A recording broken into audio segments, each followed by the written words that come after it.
Bruxismo é esse ato de ranger os dentes que pode acontecer durante o dia também, não apenas à noite. A sua principal causa é somatização, reatividade emocional, raiva, medo inconsciente. Muitas vezes a gente está tendo um ataque de pânico, não sabe por quê.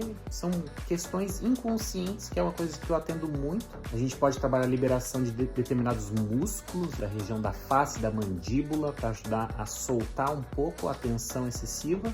Mas a gente tem que olhar principalmente para o lado emocional, para você parar de ter esse problema que pode persistir durante a sua vida inteirinha se você não parar para ver isso com um terapeuta, ter ajuda a rever a sua vida, rever os fatores emocionais, os medos que você tem, às vezes, inconsciente, né? Se você está buscando estabilidade financeira, por exemplo, isso significa que você tem insegurança financeira, está buscando certeza de tudo, tem medo de arriscar